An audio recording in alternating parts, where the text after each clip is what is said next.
Okay, Ji. It's 3:05 p.m. So I think we can safely start now. Assalamu alaikum, everybody. And right now I can see 32 participants. Thanks for thanks for being able to make it at 3 p.m. So as you can see my face, but I can't see your faces. I'm sure आप लोग कोई बहुत ज़्यादा energetic नहीं लग रहे होंगे. All of us, some at this point in time, I have lower energy levels. The one thing is constant in my lectures, and that is my unruly hair, which you have to always bear with. So something that I can't really make do with much. So bear with that. तो मुझे यही बताया गया है कि this is going to be an open for all session, जिसका मतलब है कि not only my course participants or the those people who have enrolled in the course are there, but anyone beside the near peer students, other people are also will also be able to attend this, participate, and even ask questions. So what we can do is if at all you require a brief overview of the course or myself, then I am going to do it. Otherwise, what we can do is if we can straightforward jump to the past paper discussion, or at last, maybe in last 20 minutes, we will take your questions, answer those questions, or I have been given a hard deadline to end it at 4 because there are a lot of sessions that are lined up, and then where what I am very infamous for is that I always tend to overstep from my time limit because I get like so much involved in answering the questions. So today is a hard deadline for me, so I'll have to make it concluded by 5 to 4 p.m. 5 minutes to 4 p.m. So सही है. So what do we want? Do we want a brief overview of the course or anything, or should we straightforward jump to our past paper discussion? आप लोग बता दीजिए. Chat box को use करना चाहें, chat box को use कर लीजिए. Past paper discussion. ठीक है जी जुबैर साहब, थैंक यू. Anyone else? किसी का कोई और मशवरा या कोई और राय हो तो सही है. तब दो लोगों ने तो ये past papers. Okay, straightforward, let's jump to past paper. तो इस दफा मैंने 2023 का पास्ट पेपर पिक किया है.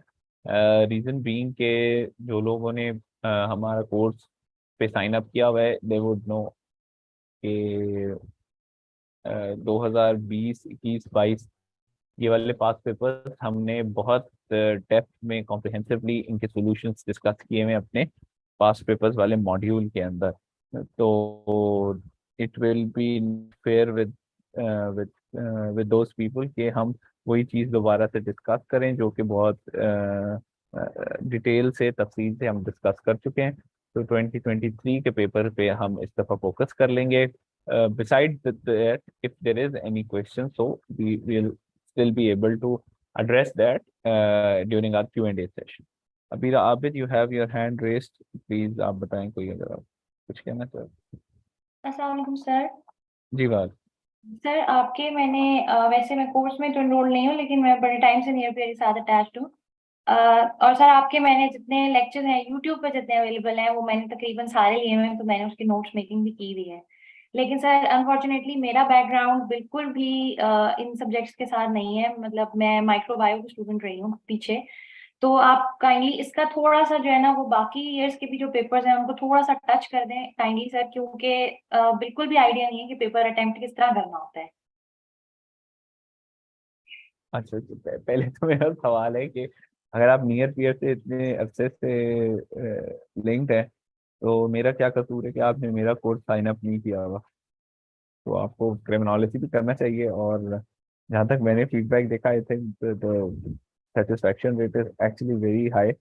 तो मे बी यू शुड और you may try that to.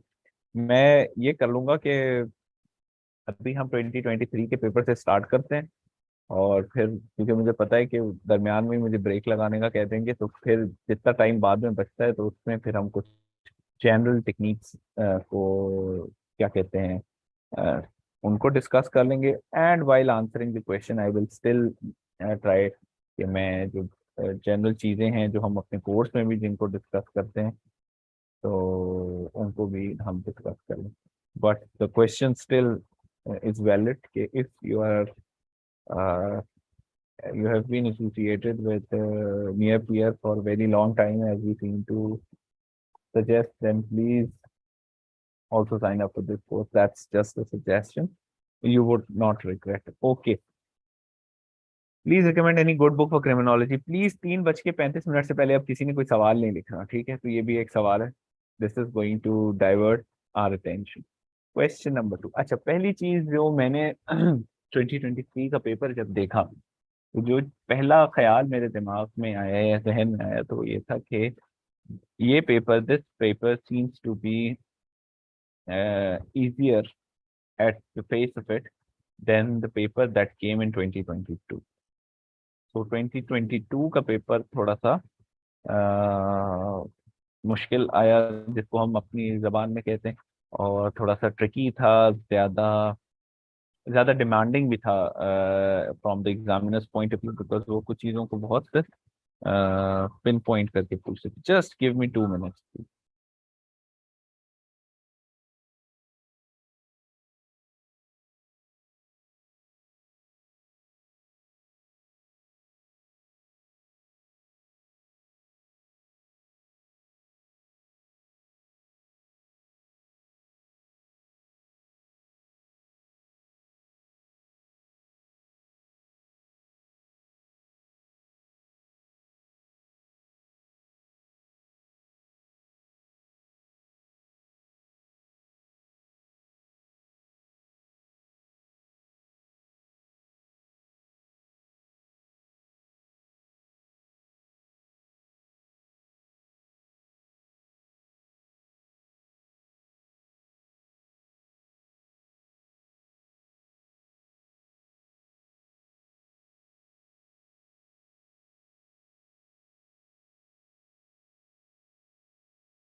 जी, तो are you able to see the screen?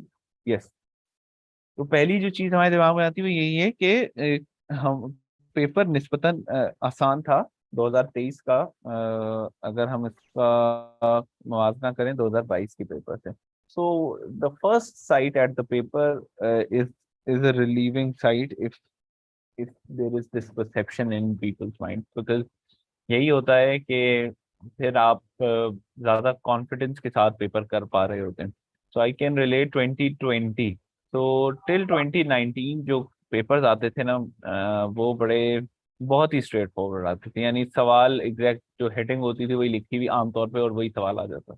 So 2020 was the first time, in my opinion, when examiner thought that people are taking this subject too easy or rather for granted. तो उसने पकड़ के जरा सवालों को घुमाना शुरू किया, एंड देन थोड़ा सा चीजों को जरा सा लेयर्ड क्वेश्चनिंग का आगाज हुआ। But the but the point is, and that is one of the tips I would like to give. The point is, whatever is asked and however complicated it is asked in your paper, जितनी मर्जी पेचीदगी से complicate करके आपसे पूछा गया है, it is after all coming from whatever you have studied. ज्यादा से ज्यादा क्या होगा कि कोई एक सवाल होगा, या मैक्सिमम मैक्सिमम 2 सवाल होंगे कि जो शायद बिल्कुल ही, वैसे तो एक ही सवाल होगा at max if at all, ये जो आपने शायद ना पढ़ा हो या बहुत ही एक्सटेंसिव डीप स्टडी के बाद जो इम्तिहान में आया होगा। अदरवाइज वही चीजें होती हैं जो आपने पढ़ी होती हैं, उन्हीं को घुमा के पूछा गया होता है, या उन्हीं आपकी लर्निंग के बेस पे ही कुछ और इन्फरेंस आपसे मांगा हुआ होता है या ओपिनियन मांगा होता है। So the trick is not to get over worried about it और अपना perception ना कायम करें. So right now I'm seeing 48 participants and this is going to grow. So this message is for everybody that whenever you see the question paper, do not get panicked. ठीक है? Don't be panicky. Just try to answer the question. What worse can happen? थोड़े से कम number आएंगे. पास या fail का फैसला सिर्फ वही वो होता है आपकी तैयारी. कुछ दफा ऐसा होता है कि पेपर मुश्किल आता है तो बच्चे घबराहट में फिर वो सवाल भी नहीं करते जो उनको आता है, या वो सवाल भी गलत कराते हैं जो अदरवाइज वो सही करके आए होते हैं. और जो कि एक्सपीरियंस है अभी तक तो ये कि जब पेपर मुश्किल आता है या क्वेश्चंस मुश्किल होते हैं, then the examiner tends to be a bit generous while marking your paper. So there is always a plus and a minus. And thirdly rather, कि आपकी जो question attempting answer attempting technique है वो change नहीं होती, वो आपने उसी तरह से करनी है. वो क्या है? Someone who has attended lectures would recall because I tend to repeat it again and again. It's always important that जो चीज आपसे पूछी जाए, after that you try to link it with the sociological perspectives. One, try to give one or two examples from the real life. Third, before concluding, when you are done answering और आपको लग रहा है आपने अपना answer पूरा कर दिया, try to write a paragraph critically appraising, critically analyzing the topic.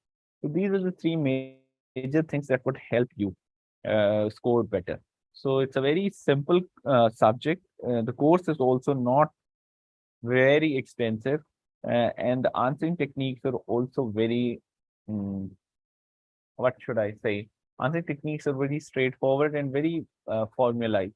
तीन चीजें सोशियोलॉजिकल पर्सपेक्टिव से लिंक करने की कोशिश कीजिए. Second, real life examples, real life problems को लिंक कीजिए. अब क्राइम है तो लाजमी बात है किसी सोसाइटल इशू की बात होती है. थर्ड इज कि आप अपना ओपिनियन जरूर दें. What ever you right apart from your opinion is generally known by the examiner. Examiner को आपकी अप्रोच का कैसे पता चलेगा? एग्जामिनर को आपकी अप्रोच का पता चलेगा जब आप अपनी राय देंगे, जो कि बिल्कुल चिट चैट नहीं होनी चाहिए, जो कि इन्फॉर्म्ड ओपिनियन होना चाहिए. जो चीजें आपने ऊपर लिखी हैं उनकी बेसिस पे आप अपनी एक ओपिनियन को फॉर्म कर रहे हैं. So that is how I would like to briefly tell you.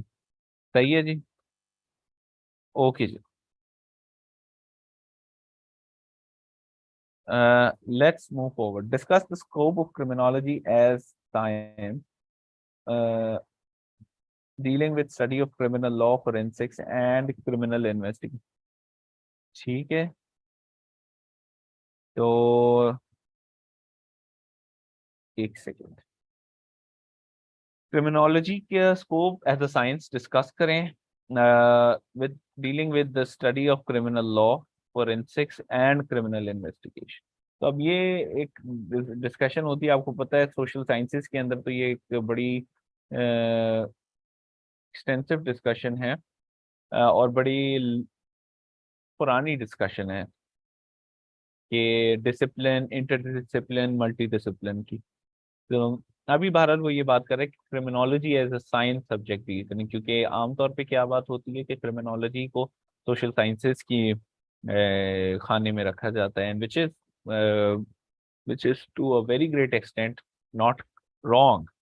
ठीक है, तो क्रिमिनोलॉजी को लेकिन वो कह रहे हैं कि एज अ साइंस उसके स्कोप को डिस्कस करें, जबकि हम उसके अंदर मेजर क्या चीजें डिस्कस करें? Criminal law, forensic and criminal investigation. तो आप देखें तो जो मेजर चार चीजें हम क्रिमिनोलॉजी में डिस्कस करते हैं उनमें से तीन जो हैं वो तो हमने इधर उसने मेंशन कर दी. Criminal law, forensic, criminal investigation. एक चीज मिसिंग है जो कि सोशियोलॉजिकल पर्सपेक्टिव है, and that is what makes it a social science field या an offshoot of sociology too.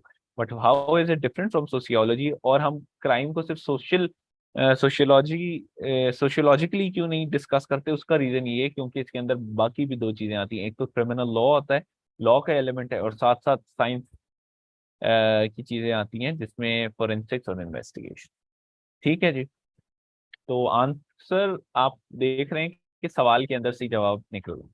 तो बहुत ब्रीफली अभी अगर हम इसके अगर सिर्फ जो की पॉइंट्स हैं उनको देखें, तो criminology is a multi disciplinary field of study that encompasses aspects of sociology, psychology, law and criminal justice. It is defined as the scientific study of crime। आमतौर पे साइंटिफिक स्टडी है। अच्छा जी, साइंटिफिक स्टडी क्या होती है? Can anyone help me tell the participants के जब हम किसी सब्जेक्ट को या किसी स्टडी को साइंटिफिक स्टडी कहते हैं तो उसका क्या मतलब?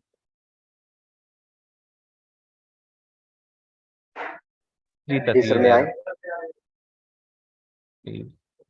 हेलो यस सर, जी। मैं आई टर्न। हाँ जी, एक सेकेंड। हाँ जी, आप बोलें। आई थिंक अम्मार आबिद साहब।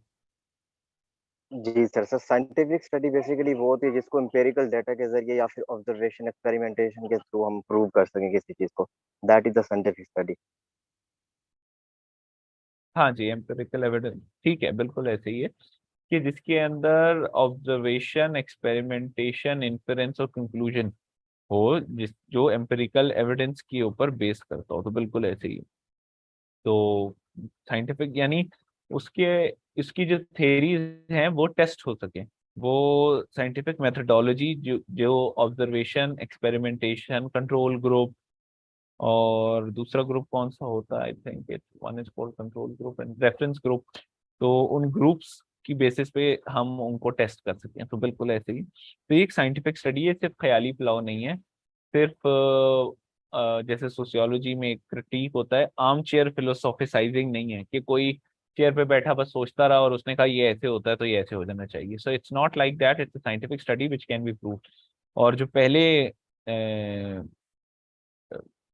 क्रिमिनोलॉजिस्ट कह लें, सोशियोलॉजिस्ट कह लें, जिन्होंने इसको विद एविडेंस प्रूफ किया, वो इमाइल डोरखीम थे, जिन्होंने जो थ्योरी ऑफ सुसाइड पे बात की। तो that also gets covered in criminology because suicide prevention को ऑल्दो प्राइमरीली वो सोशियोलॉजी का सब्जेक्ट। ठीक है जी।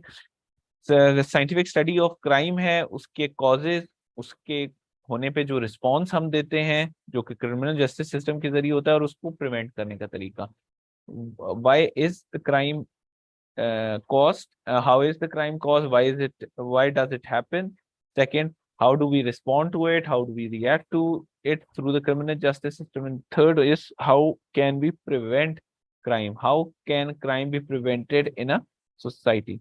Yes, one thing that I was mentioning was hypothesis, observation, hypothesis, inference, experimentation. Thank you very much. Okay ji. The scope of criminology covers a wide range of topics or subjects such as criminal behavior and deviance, criminal law and criminal justice system, forensic science and criminal investigation, victimology, and just a minute, criminological theory, prevention and control of crime। अब आप उसकी branches आप जितना मर्जी fine classify फिर अब आप करना चाहें वो आप कर सकते हैं। That's how it is। Overall, criminology is concerned with understanding crime and criminal behavior as well as the responsive criminal justice system to crime in order to develop more effective strategies। So eventually देखें दो चीजें, society crime को as a deviant behaviour treat करती है, that's one. The other thing is कि society के अंदर इसका मतलब है ये एक नॉन रूटीन चीज है, something which doesn't happen usually and is now happening. तो सोसाइटी उसको देखती है कि अ, उसके कॉजेस को, उसके कॉजेस क्या हैं कि ये चीज जो अनयूजुअल हो रही है क्यों हो रही है, और इसको जब कॉजेस पता चलते हैं तो उसकी प्रिवेंशन पे बात करनी है कि हम इसको कैसे रोक सकते हैं। ठीक है जी। Any question with regards to this? That's a very easy question. अगर आप देखें कि क्रिमिनोलॉजी को डिफाइन कर दें, उसकी मुख्तलिफ जो डिसिप्लिन है या जो बड़े मेजर टॉपिक्स हैं उनको आप एक तरह से बुलेट्स में लिख दें, and then you explain each and every criminal behaviour and deviance. इस पे अब आपने एक पैराग्राफ लिखना होगा अपने पेपर में। Criminal law and criminal justice, what is criminal law? The branch of law that deals with the control of crime and how to deal with crime, how does a society respond to crime. ठीक है, criminal justice system वो system जो कि criminal justice को provide करने के लिए criminal law की foundations के ऊपर बना होता है. Forensic science and criminal investigation. Forensic science is the use of sciences in order to detect crime, criminal, or the causes, or the motives. Criminal investigation again, criminal investigation यानी crime के होने के बाद उसके causes को, उसके occurrence को, उसके पीछे जो contributing factors हैं उनको investigate करना. Victimology is the science of studying the victims of crime. कि जो victims हैं क्या उनके अंदर कोई pattern पाया जाता है? Can the society by one way or the other actually work to save the victims, to protect the victims from occurrence of crime? Criminological theory, crime क्यों occur करता है, क्या क्या basis हैं इसके पीछे, हम कैसे इसके causes को theorize कर सकते हैं, prevention and control of crime, और crime को कैसे prevent किया जा सकता है. Overall, criminology is concerned with understanding crime and criminal. ये बातें हमने कर ली हैं, as well as the responses to criminal justice. Okay, so Claire, what must be the length of each answer? That is a valid question. I really don't like to make formulas for things, and I don't ever agree that there is a set pattern. But still, in order to be a reasonable answer, it has to be 4 to 5 leaves long at least, and 5 leaves is fine. I have attempted CSS twice. I don't believe in making a lot of tables and charts and figures and putting it and jumbling a lot of facts and figures into things, but still I was able to score well in both attempts, and that's why I don't think you should keep on acting very smart or over smart with examiner and putting unnecessary information. Always try to stay relevant, right to the point, और ज्यादा काम की बातें लिखें. बहुत ज्यादा उसके अंदर खूबसूरती, मार्करों के इस्तेमाल और रंग बिरंगी चीजें ऐड करने से I have not found it to be very productive. Then I used to think कि शायद 2 दफा तुक्का लग गया, and then I had to appear for my FPO जो होता है फाइनल पासिंग आउट एग्जाम, जो कि आप अपनी ट्रेनिंग के बाद करते हैं, और उसमें भी मैंने यही तरीका फॉलो किया, and even there I was able to score reasonable अल्हम्दुलिल्लाह. जिसका मतलब है कि मेरा फॉर्मूला या मेरी जो अप्रोच है वो 3 दफ़ा तो कामयाब हो ही गई है.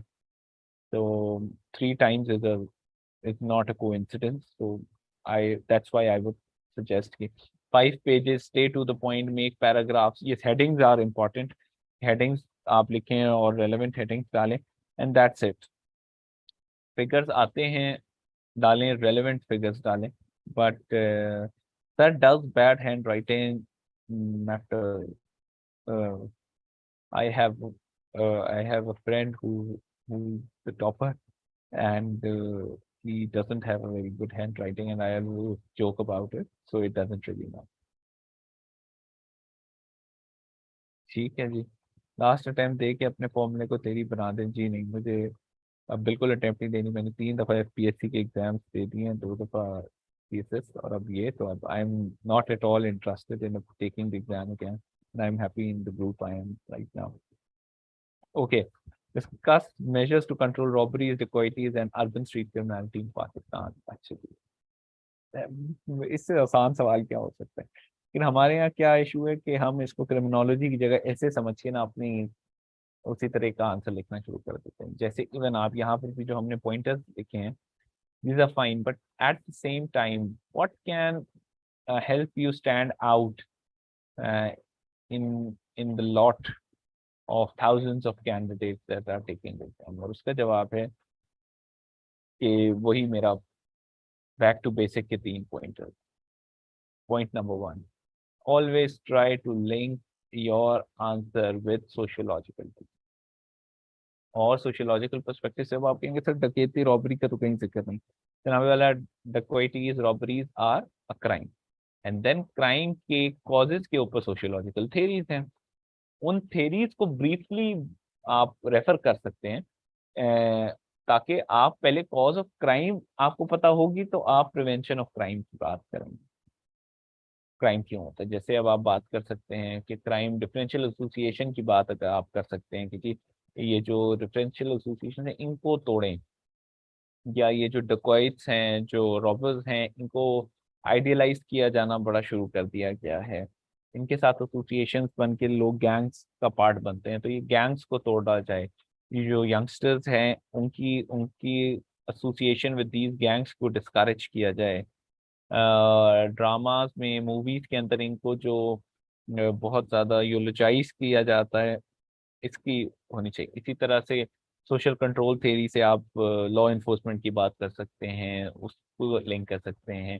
इसी तरीके से आप और कौन सी थ्योरी हम इधर लगा सकते हैं, सोशल डिसऑर्गेनाइजेशन थ्योरी पे।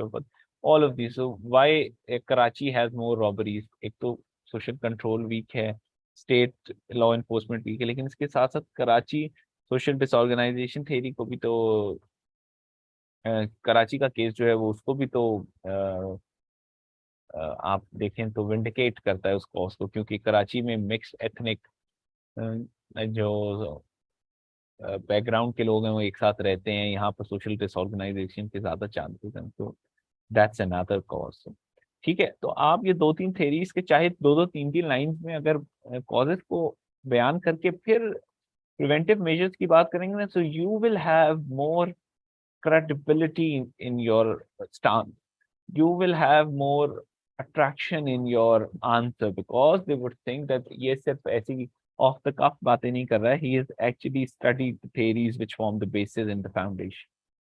उसके बाद अब आप जो दिल करे लिखते हैं, strengthening law enforcement, community policing, improve surveillance, enhance judicial system की एफिशिएंसी पे बात जरूर करें, रिहैबिलिटेशन प्रोग्राम्स की बात करें, इकोनॉमिक डेवलपमेंट, पब्लिक एजुकेशन। ये these are all pointers and these are 7 written here, you can come up with 20, but जब तक आप इसको फोर्टिफाई नहीं करेंगे सोशियोलॉजिकल थेरीज से, this is not going to help. ठीक है जी।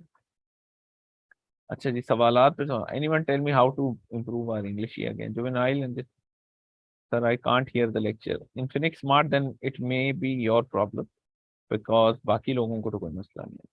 Juvenile and criminal justice system में डिफरेंस, या ये सवालात के जवाब मैंने बाद में देने, बिकॉज फिर मुझे अभी अभी रिमाइंडर आना शुरू हो जाएगा कि आप लंबे लंबे जवाब दे रहे हैं। Let's get to section number 2 and question number, juvenile delinquency किस तरह रिड्यूस की जा सकती है, इंस्टीट्यूशनल रोल क्या होता है, प्रोफेशनल काउंसलिंग और increase care.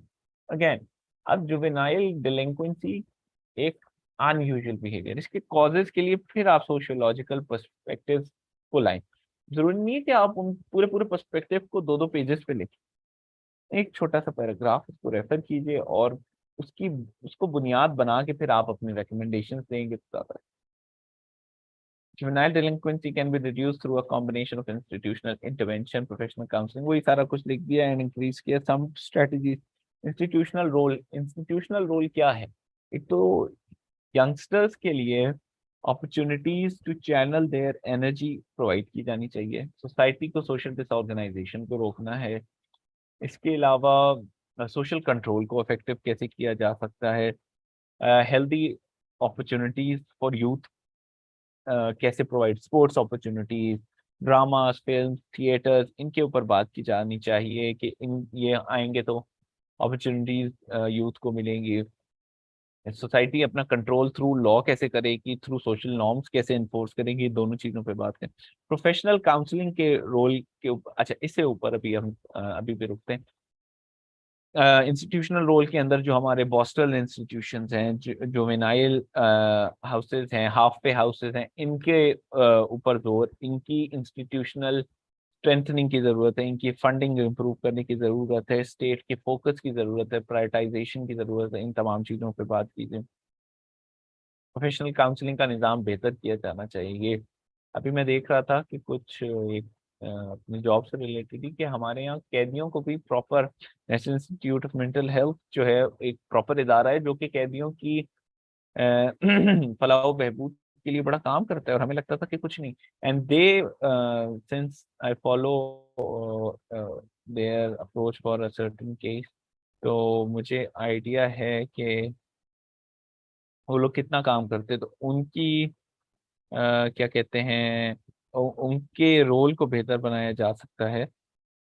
So these are all important things which can be done.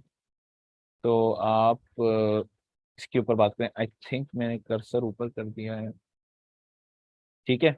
Increased care ये चीज ना स्ट्रेट फॉरवर्ड ये हमारे सेक्शन में मॉड्यूल में कवर हुई है, so that's why I am not going to go in greater depth. अच्छा जी, प्रोफेशनल काउंसलिंग के अंदर जो मेंटल हेल्थ इंस्टीट्यूट्स हैं, जो सिर्फ सिंपल काउंसलिंग के इदारे हैं, इन तमाम लोगों का रोल, सरकार इसमें क्या कर सकती है, इस इदारे को कैसे बेहतर बनाया जा सकता है, इसके ऊपर बात की जा सकती है। उसके बाद है इंक्रीज्ड केयर ऑल्टरनेटिव प्रोग्राम। अच्छा जी, इंक्रीज्ड केयर से क्या मुराद कि जो लोग अब कैद हैं उनके लिए क्या क्या किया जाए। उनको एक तो सेपरेट इदारों में रखा जाए, हाफ वे हाउसेज में रखा जाए, सेफ होम्स हो। जो हैबिचुअल क्रिमिनल्स हैं उनके साथ उनको लिंक ना किया जाए, उनके साथ मिक्सअप ना होने दिया जाए। इसके ऊपर प्रॉपर लॉज है। फैमिली इन्वॉल्वमेंट, फैमिली काउंसलिंग बहुत जरूरी। बहुत सारे लोग जो डिलिंक्वेंट बिहेवियर में इन्वॉल्व हो जाते हैं, उसके पीछे एक मेजर कॉज ये होता है कि there family, they have a distressed family, they have a disturbed family. That's why it's important that family involvement is ensured by combining these strategies. It's possible to effectively reduce juvenile delinquency. ठीक है जी। Abira Abid, you have a question. Sir question ये है कि जितने भी हमने CSS के और भी सेमिनार्स वगैरह क्लासेस अटेंड किए हैं, तो उसमें कहा जाता है कि अपना आंसर जो है hit the bull in the eye. मतलब अगर आपने स्टार्ट में ही कोई इस तरह की चीज लिख दी कि एग्जामिनर को पढ़ के ऑफ हो गया, तो उन्होंने आगे आपका क्वेश्चन का आंसर पढ़ना भी नहीं है। तो सर आपने कहा कि अगर एक डायरेक्ट क्वेश्चन पूछा हुआ है, लाइक अगर सिर्फ बेसिस पूछी हुई है और अगर हम उसमें थ्योरीज का जिक्र करेंगे, या अगर आपने कहा कि सिर्फ सॉल्यूशंस पूछे हुए हैं और हम उसमें कॉजेस डिफाइन करके सॉल्यूशन देंगे, तो क्या ये हम पैटर्न से हट तो नहीं जाएंगे?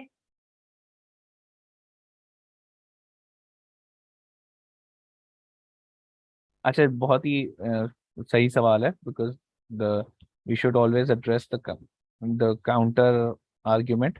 सो मैंने ये हरगिज नहीं कहा कि आपने दाएं बाएं की बातें करनी है। आई थिंक मैंने जब अपना जो मैं पेपर अटेम्प्टिंग का बता रहा था, तब मैंने आपको ये कहा था कि इट्स ऑलवेज एडवाइजेबल कि आप दाएं बाएं की बातें ना करें और वही रेलिवेंट चीजें लिखें जो कि आपसे पूछी जा रही। But at the same time this does not mean कि आप स्ट्रेट आंसर लिख दें। देखें, अगर आप कॉजेज पे बात कर रहे हैं तो ये भी तो क्लियर होना चाहिए ना कि आप जिन चीज़ों की बात कर रहे हैं, अगर आप रेमेडीज की बात करें तो आपको कॉजेज का भी पता है। क्या आप बगैर कॉजेज को एक्सप्लोर किए आप रेमेडीज सजेस्ट कर सकते हैं? हेल्प। दूसरी चीज़ है कि ये सोशियोलॉजिकल पर्सपेक्टिव्स बेस बनाते हैं आपकी पूरी क्रिमिनोलॉजी की सब्जेक्ट की। और I have very categorically very clearly said कि आपने बहुत ज्यादा इन थेरीज को नहीं लिखना। आपने दो दो लाइन, तीन तीन लाइन, लेकिन इनको रेफर तो जरूर करें। जनाब, यूथ क्यों पड़ जाता है डिलिंक्वेंट बिहेवियर का के अंदर? There has to be a reason behind it. So if you would straightforward write something which appears to be your opinion rather than an established theory, तो फिर वो उसको उसी तरह ट्रीट करेगा। theory is theory। and we have had quite an extensive discussion on this, I think in our earlier seminars as well as during our lectures in different modules. So that's what I suggest, but again it's up to you। मगर hit the bullseye जो बात है, if you are going to hit the bullseye, then you are going to get done with your answer within like 2 leaves, and that's not going to suffice. And I think it's not justice to your own self, because आप एक MCQ नहीं attempt करें, आपने एक answer को holistically, question को holistically answer करना। सवालों के अब जवाब मैं बाद में लूंगा। मैडम शमीम, आप अपना हैंड रेज ही रखें। I because now it appears I am running really short of time.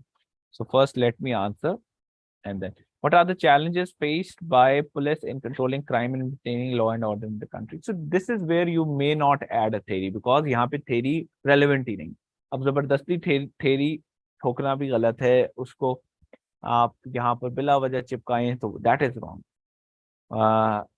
लेकिन क्योंकि अभी controlling crime, maintaining law and order, ये एक एक तरह का करंट अफेयर्स का या एक तरह का कंटेम्प्रेरी क्वेश्चन है, तो आप इसको आंसर इसी तरह करेंगे। अगेन इसके लिए आप 6-7 पॉइंट्स लिखते हैं।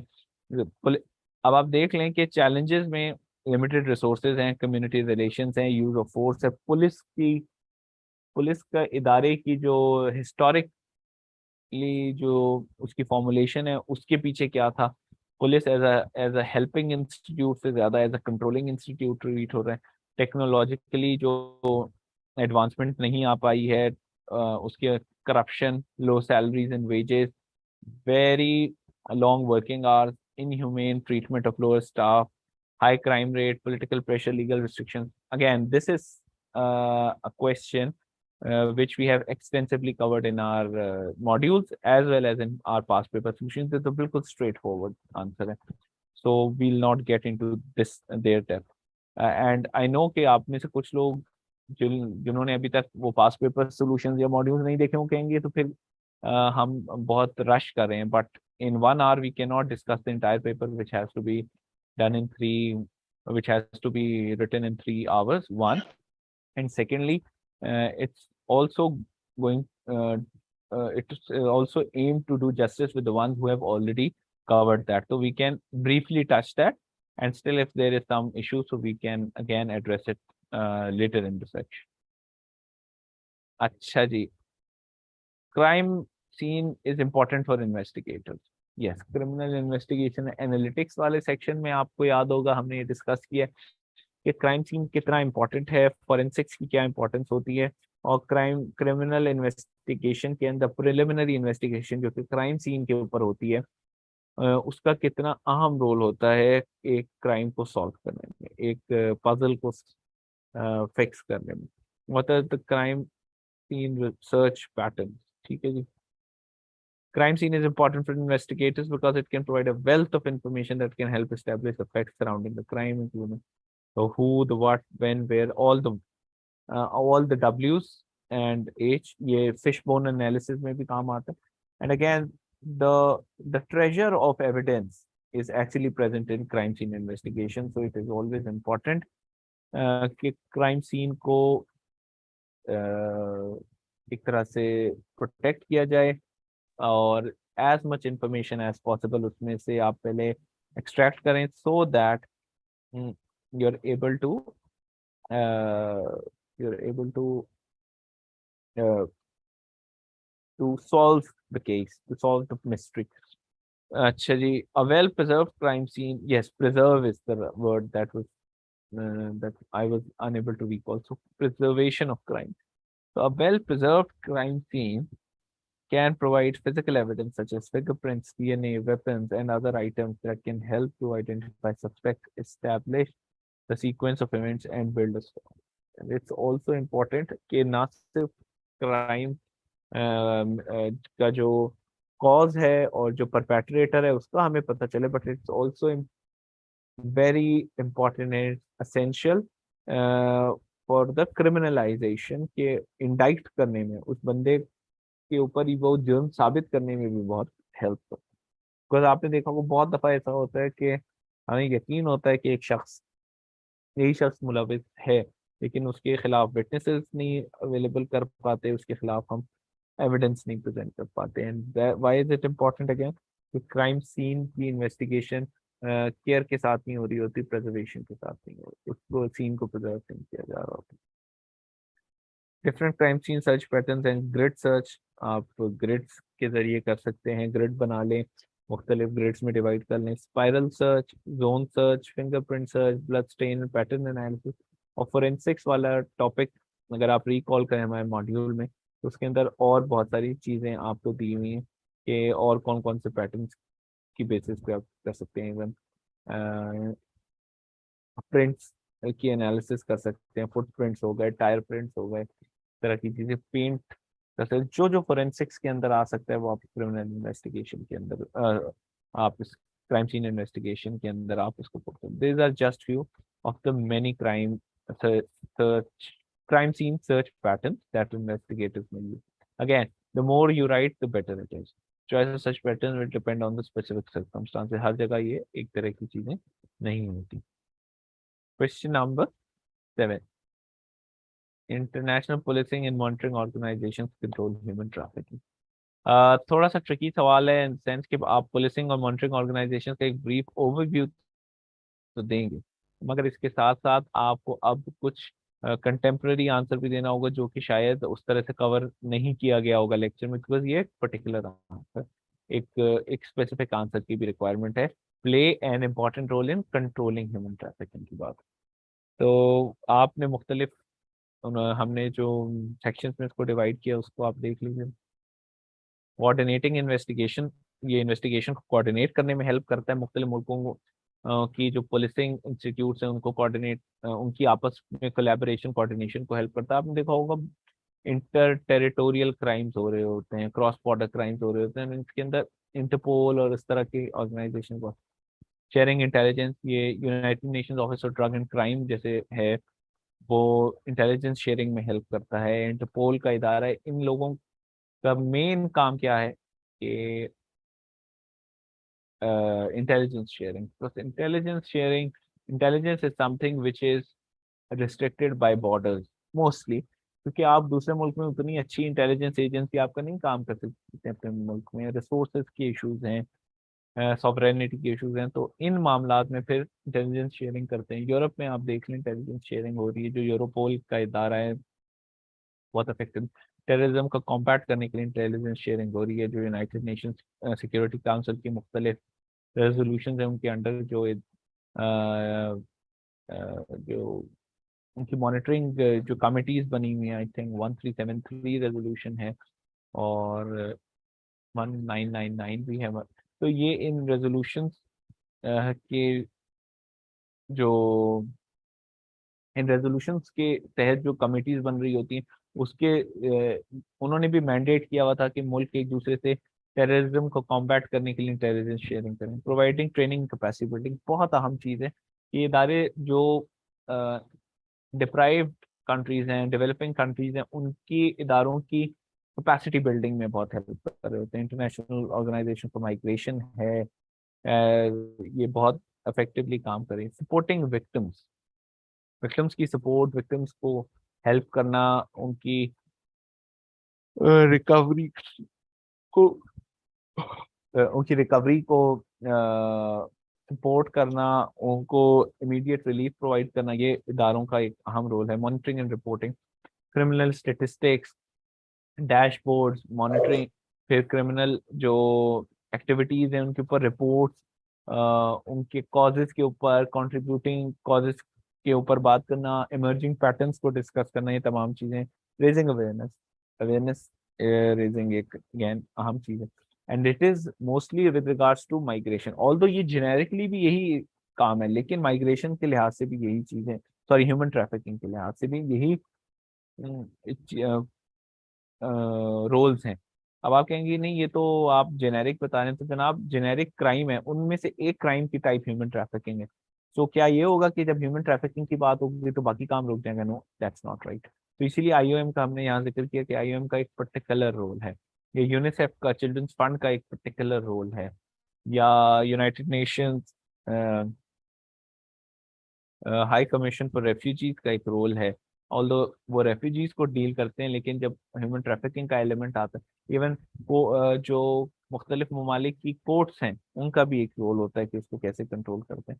और अगेन अब आप यहाँ पे जब बात कर रहे हैं तो आप हल्का सा अगर चाहें तो रेफरेंस दे सकते हैं कि अभी ह्यूमन ट्रैफिकिंग की एक ट्रेजिडी हुई जो इटली में एक बोट कैप्साइज कर गई थी जिसमें पाकिस्तानी भी सवार थे और वो लोग भी अपनी जान से हाथ धो बैठे. तो but you can briefly touch this would tell the examiner, although आपने इसको at the cost of your relevance to the question नहीं आपने इसको ट्रीट करना, but still if as a tidbit, as a 2-3 in 2-3 sentences, if you are able to touch that, this would tell the examiner that you are updated to the current affairs. These are just a few of the many ways in which international policing and monitoring organizations work. I think, okay, still there are 2 questions left and I'm left with 10 minutes. Oh my God. Terrorism and radicalization continue to pose threat to global peace, economy, and stability. Oh my God, that's a very open question. We have discussed that in our module when we were discussing terrorism and how to curb terrorism. But again, it's more of an opinion-based question, so you can answer it. You have a greater bandwidth to answer this question. Terrorism को define करें, radicalisation को define करें, बताएं कि terrorism की कोई एक definition एक अग्रीड अपॉन डेफिनेशन नहीं है वन, एंड दूसरा कि टेररिज्म जो है वो रेडिकलाइजेशन से कैसे मुख्तलिफ है. रेडिकलाइजेशन थॉट की होती है, and until it is your radical thoughts are employed to impose threat on of terrorism on somebody, to threaten somebody, आपको फिर वो रेडिकलाइजेशन उस तरह से नहीं इतना डेंजरस होती. मुझे 10 मिनट्स लेफ्ट का नोटिफिकेशन भी आ गया, so I have to rush to it. उसके बाद अब आप बताएं कि किस तरह से global peace, economy and stability को नुकसान है. पीस आप देख लें, इसने ट्रेवल को कितना मुश्किल बनाया है, रिलीजियस टूरिज्म खराब को कैसे थ्रेटन किया है, क्रॉस बॉर्डर मूवमेंट्स को टेररिज्म ने कैसे हर्ट किया है, माइग्रेशन को कैसे हर्ट किया है, जीनोफोबिया तो कैसे स्प्रेड किया है. यूरोप की एग्जांपल दीजिए. इसके अलावा ग्लोबल पीस की जब हम बात करें तो किस तरह से टेररिज्म ने मुख्तलिफ ममालिक को तबाह कर दिया है. अलकायदा, ISIS का आप जिक्र कर सकते हैं. अभी कुछ अर्से पहले हमने गुड फ्राइडे एग्रीमेंट की बात की, तो जो आयरिश रिपब्लिकन आर्मी है उसने किस तरह से टेरर को as a tool of politics इस्तेमाल किया. इस पे बात करें कीजिए. ये सारी बातें किस तरह से वो डिस्टरप्ट करती है पीस को, सिक्योरिटी ऑफ कम्युनिटी, ये सारी बातें. इकोनॉमी, ग्लोबल ट्रांजैक्शंस मुश्किल हुई हैं. किस तरह से टेररिज्म की बेसिस पे ज़्यादा क्या कहते हैं ड्यू डिलिजेंस करनी पड़ रही है. मुख्तलिफ इदारे जो हैं, बैंकिंग चैनल्स, उनके ऊपर रिस्ट्रिक्शंस बढ़ रही हैं. किस तरह से पाकिस्तान को इसका नुकसान हुआ टेररिज्म की वजह से. मुख्तलिफ ममालिक के अंदर इन्वेस्टमेंट्स किस तरह से ड्विंडल करी हैं जस्ट बिकॉज के टेररिज्म जो है वो एक बहुत बड़ा थ्रेट था. लोग डर रहे थे उन मुल्कों में इन्वेस्ट करने से, उनकी सिक्योरिटी कंडीशन के लिए. टूरिज्म इम्पैक्ट हुआ. श्रीलंका की एक एग्जांपल आपको याद है कि ईस्ट बॉम्बिंग के बाद से किस तरह टूरिज्म सेक्टर खराब हुआ और उसने इकोनॉमी को बर्बाद किया. And stability, of course when there is a lot of fear then there is no certainty and then it also impacts the stability. These threats require a comprehensive and coordinated global response. और फिर आप इस पे बात करें कि एक country अकेला इसके वो कुछ नहीं कर सकता. A country, all countries and most of the countries should coordinate with each other, collaborate, and come up with a homogeneous, synchronized strategy to curb it. It is a transnational phenomenon, and it cannot be addressed through solo flights or silo-based approach. ठीक है जी. Last, FIA in controlling organized crime. FIA वाला हम पूरा एक depth में एक पूरा हमारा लेक्चर ही FIA से डेडिकेटेड था. हमारे जो मॉड्यूल है, you can refer to that. I don't think I will be adding much value. लेकिन आप रोल ऑफ FIA में देख लें: conducting investigations, disrupting criminal network, collaborating with other agency, supporting prosecution, raising. ये वही बेसिक चीजें, and then you can refer to the lecture, and then that's how it will get done. Because अगर मैं इसको मजीद explain करने लग जाऊंगा तो फिर आप लोगों के जो क्वेश्चंस हैं वो मैं आंसर नहीं कर पाऊंगा. I can see 2 raised hands. Shamim, you should ask the question first.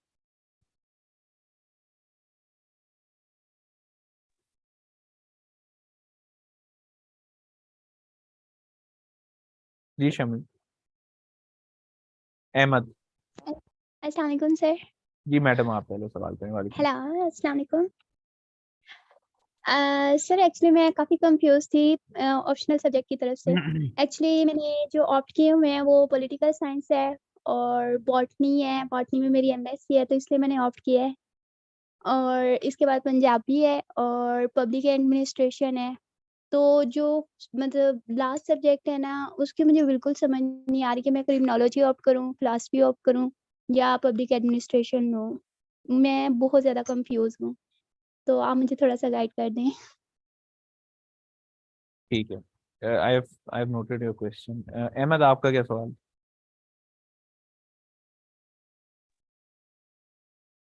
वालेकुम अस्सलाम। बस अब सर सलाम किसी क्वेश्चन ने नहीं करना, सवाल सीधा सवाल करें। जी जी।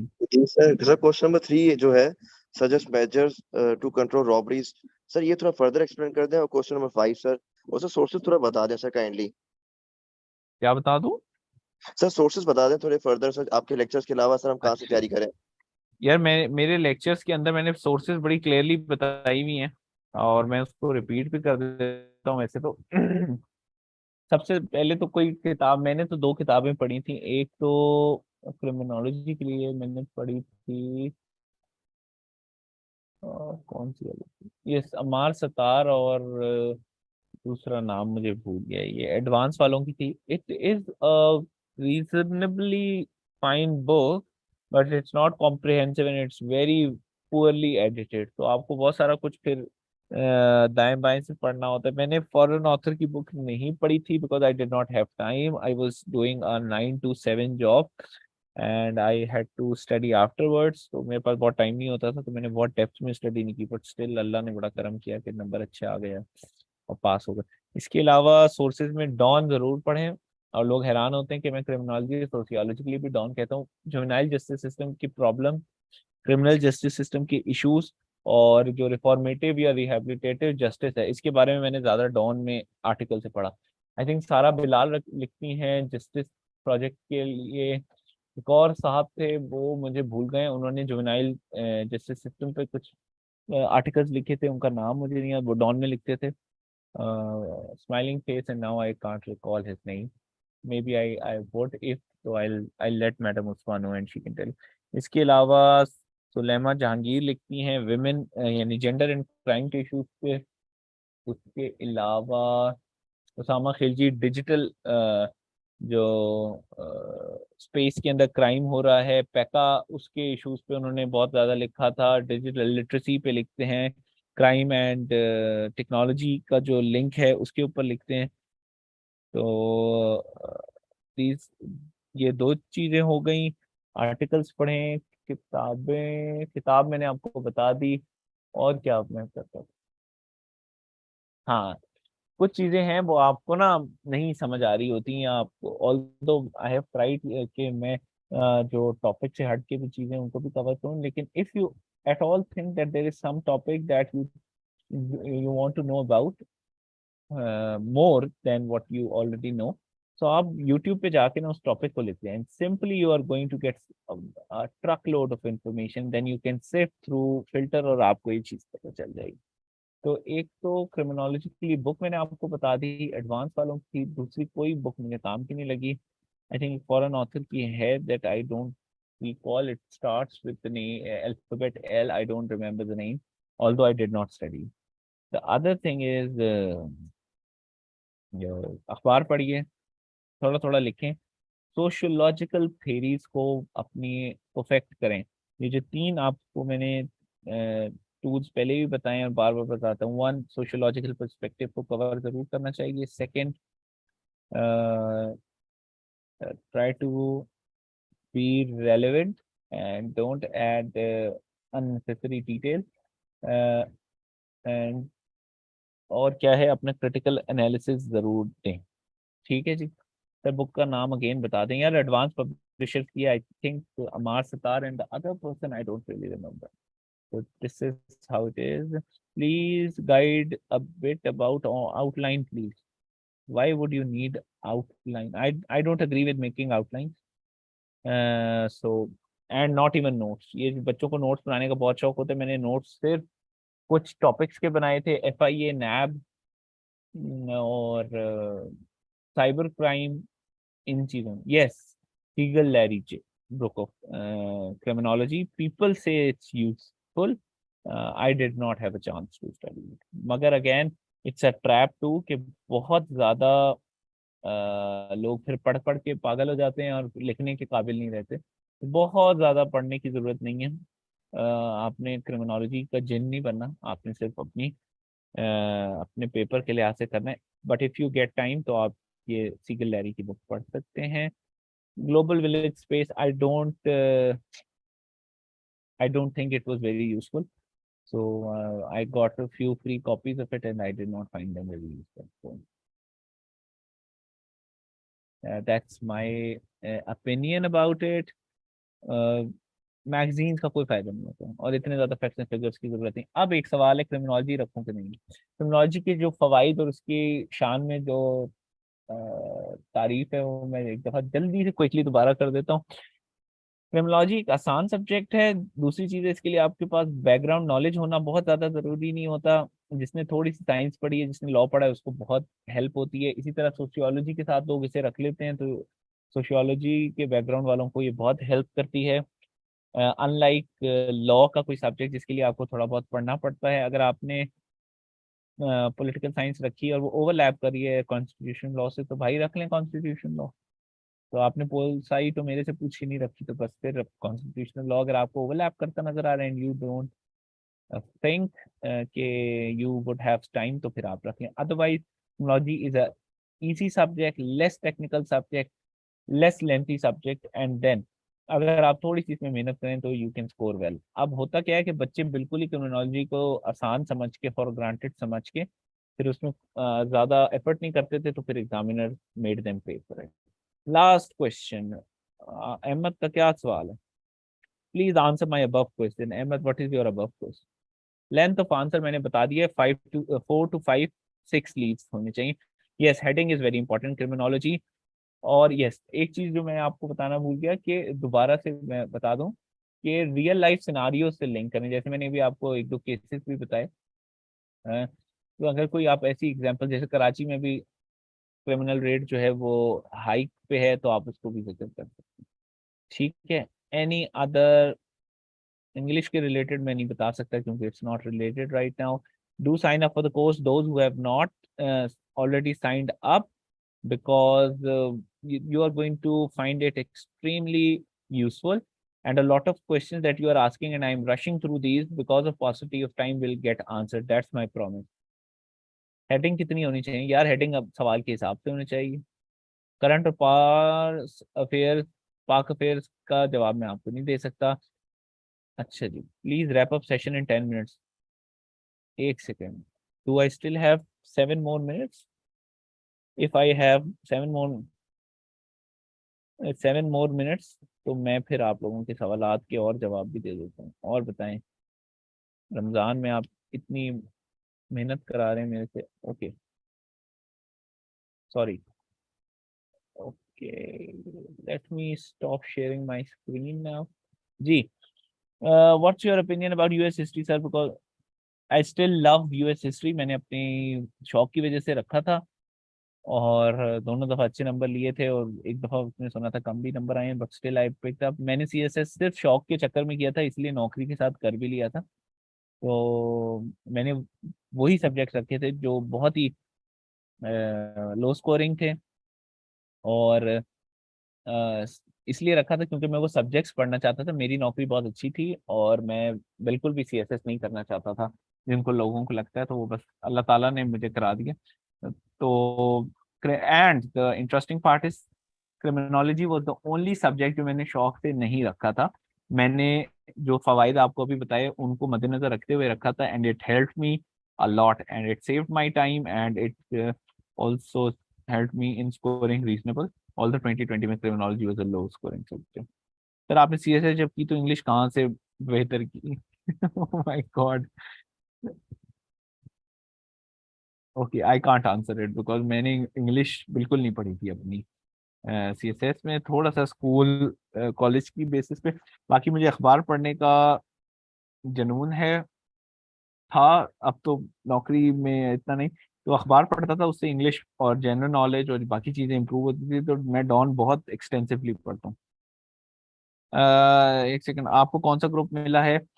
मेरा ग्रुप है फॉरेन सर्विसेज, और मेरे ऑप्शनल सब्जेक्ट्स थे इंटरनेशनल रिलेशंस। ये सारे सवाल मैं जल्दी जल्दी बता रहा हूँ। International relations, criminology, sociology, gender studies and US history. तो इंग्लिश बेहतर करने के लिए अखबार पढ़ें और उसके बाद अपनी इंग्लिश लिखा करें और किसी को दिखा दिया करें, शायद उससे बेहतर हो सकती है। European history is a very lengthy subject, मगर यूएस हिस्ट्री के कंपैरिजन में थोड़ा सा बेहतर इसलिए होता है क्योंकि कम लोग रखते हैं, और उसमें आपकी एफर्ट नज़र आ रही होती है, तो फिर जो है वो आपको अच्छा स्कोर मिल जाता है।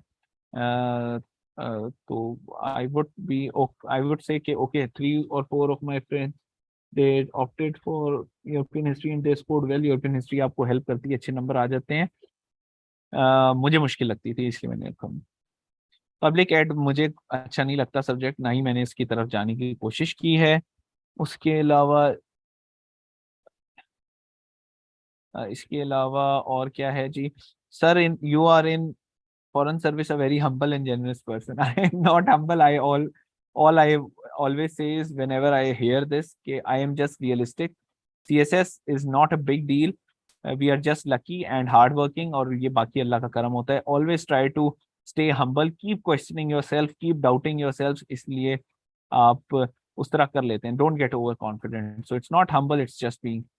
Question 3 and question 5 अब मैं मजीद elaborate नहीं कर सकता because I just am left with 4 minutes. I promise to answer your question 3 और 5 में, लेकिन चलें दोबारा देख लेता हूँ। अगर तो ये मेरे लेक्चर्स में हुआ तो फिर मैं नहीं करूँगा। 5 is oh God 5 is very straightforward. Challenges face by, ये लेक्चर में है, ठीक है, तो I am not going to answer this question. ये जो चैलेंजेस फेस बाय पुलिस है, आप पुलिस वाले लेक्चर में चले जाएं। कंट्रोल रॉबरी भी आसान सवाल है यार, आपने दोनों सवाल वो पूछे जिसको मैं करूँ। रोजेदार की दुआ लगेगी।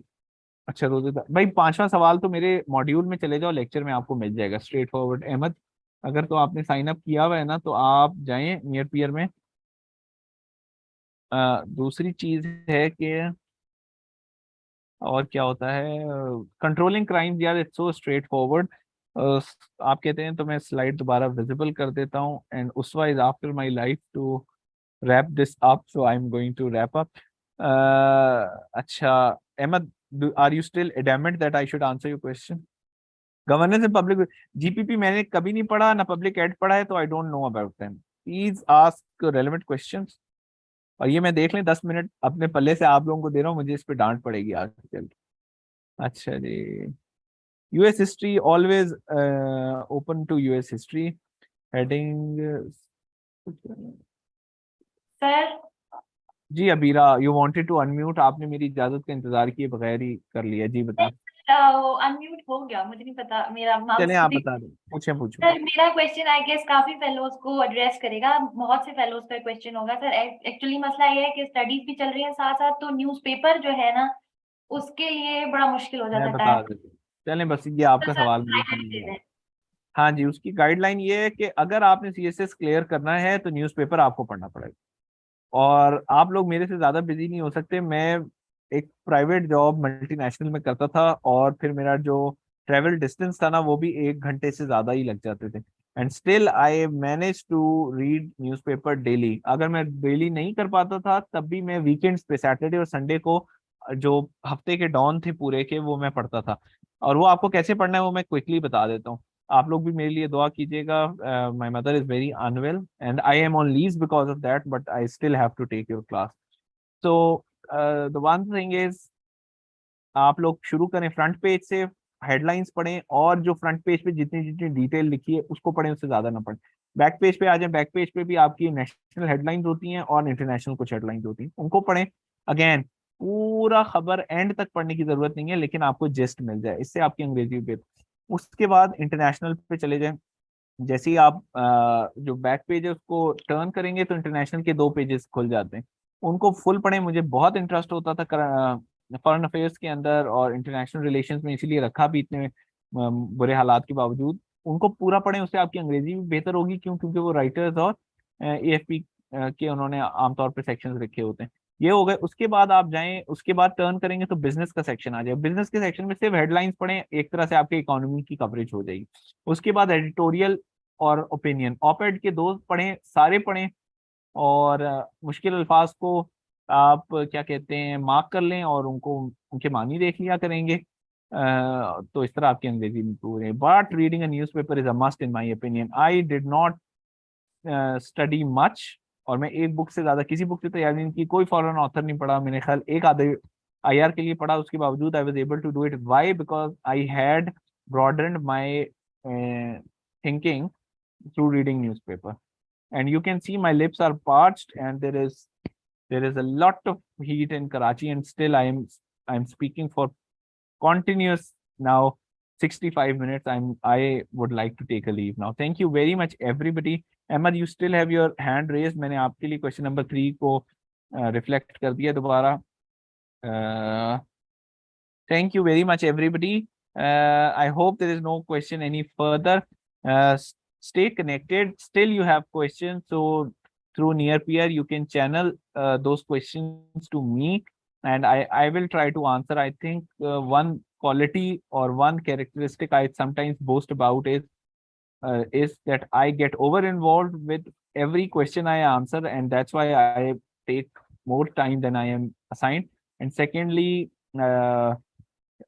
I always believe in giving you the right piece of advice, and I don't shy away from it. Thank you very much. Stay blessed. And I'm going to now sign out. Thank you very much, everyone.